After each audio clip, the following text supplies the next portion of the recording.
Hello everyone, welcome back, it's been a while. What If is a 2021 animated series that releases weekly on Disney Plus and is the newest entry in the Marvel Studios cinematic pantheon. It centres around the concept of a multiverse. Multiverses of, alternate universes, alternate characters, alternate shit like that. But the multiverse theory is that anything that can happen, will happen, could happen. Anything that can happen, who cares? So ideally, if you're doing a multiverse concept, it's something that's rich with ideas. You can do whatever you want. So I think it's a mighty damn shame that Marvel are playing it so safe with this new series. Let's look at the first episode, for example. Is this a good exploration of the potential of the multiverse?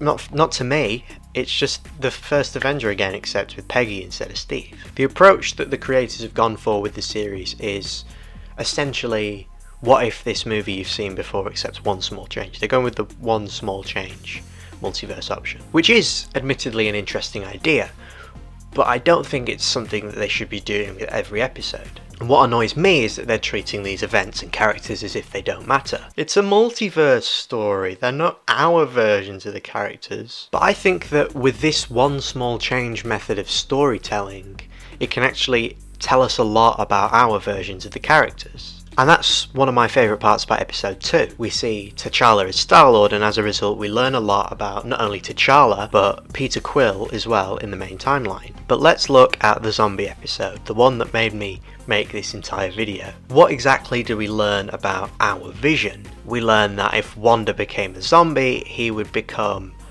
almost a serial killer who lures in innocents for Wanda to eat them and sustain her. I think that is a bit out of character, to say the least. Sure, like I said, it's not exactly our version of the Vision, but this guy has still gone through the events of Age of Ultron, Civil War.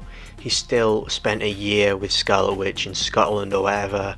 The only real things he's missing out on is Infinity War, where all he does is die, and WandaVision, but you could make the argument he's not really in that anyway. So we learn that our version of the Vision is just totally willing to kill innocents to sustain Wanda. Some might say that's romantic, but I think that kind of takes a lot away from a character that's meant to be a bit heroic. There are a lot of moments in this zombie episode that feel like disservices to the characters to me, and a lot of it boils down to the jokes. These characters are killing their closest friends, and then seconds later they're making jokes about it. You're laughing.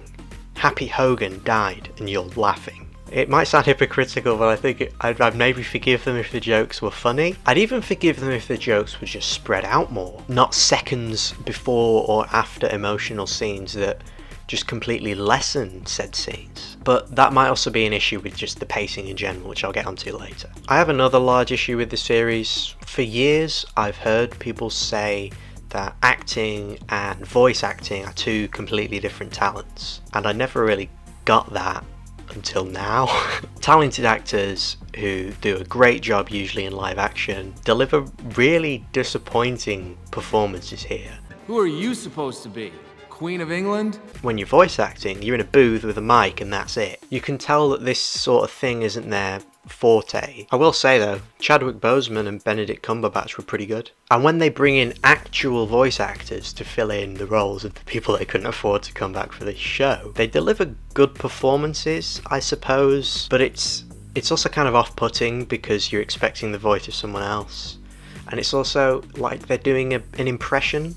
Like, they need to get Spider-Man to sound a bit like Tom Holland, so the Spider-Man guy is doing an impression of Tom Holland instead of just being Spider-Man. And what's annoying is, in that episode, the guy who voices Captain America in one scene, I forget his name, it's on the screen here, he voices Spider-Man in one of the cartoons, so he's got experience with that, but they get some other guy to do Spider-Man because he sounds more like Tom Holland, which is it's baffling. The line deliveries are also uncomfortably fast, because these episodes are uncomfortably fast paced, which leads me on to my next point. The episodes are super fast paced. Not in a good way. Like, I like things to move at a clip, but this is like clip city. And the biggest culprits here are episodes 1 and 5. Episode 1 attempts to retell the entirety of a 2 hour and some change movie in 30 minutes. So they pick out the best scenes, and the whole thing seems a bit empty. And episode 5 just tries to do a lot of story with also quite a big cast. They try and do the funny bits, they try and do the emotional bits, and the entire thing is essentially an hour and a half, 2 hour zombie movie, but in 30 minutes. That's what they're doing. They're compressing every single episode to 30 to 35 minutes, which I don't understand. This is not TV, this is streaming. You don't have to fill a time slot. You can do whatever you want. Make the most of the platform. Like, shows that are on streaming services these days often vary their episode lengths to fit the needs of each episode's plot. Sometimes even quite a bit, like Mindhunter, Sense8, Too Old to Die Young. Hell, even WandaVision. They seem to kind of know what they're doing. Like episode 4 seemed perfectly paced.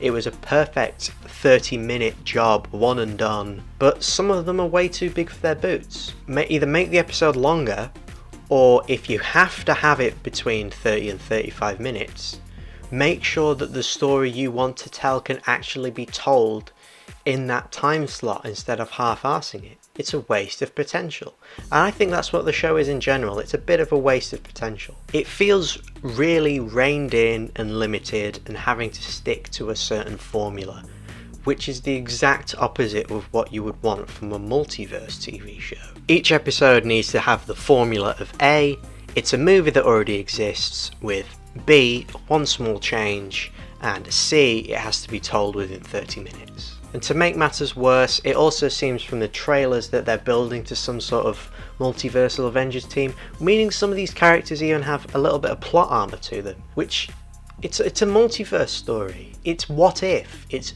shit happens. Why can't we have what if Wolverine was Lord of the Vampires? I really wish they would have gone for a different approach, or just at least something more interesting than what if the first Captain America film, except instead of Captain America it's Captain Peggy Carter and everything else is pretty much the same. Here's something no one asked for. Here's my pitch. Here's what I'd do. Me, Harris Murphy. I would make it completely separate from the MCU, because I feel like the MCU is kind of chaining down this series. It doesn't have to be. Like, we already know from No Way Home that not every Spider-Man's Tom Holland. Not everything is a what if story, ironically. Not everything is a one small change.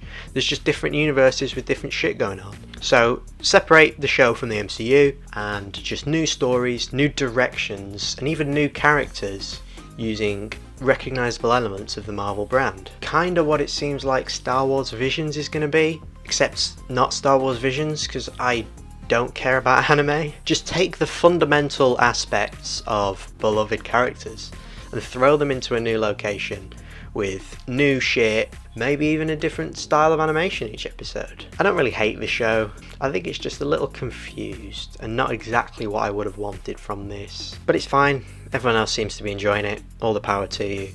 I'll just stick to what I believe is the superior medium of superhero storytelling. The Spider-Man 3 photography flash game. Thank you everybody for watching.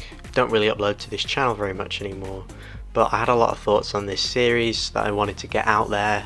Maybe I'll make more stuff like this in the future, who knows. I've also been very busy recently working on music. Not only do I have my own album coming out soon, but a second Rupert Murphy EP is on the horizon as well. To find out when they come out as soon as they're available, just subscribe to me here and subscribe to Rupert Murph here.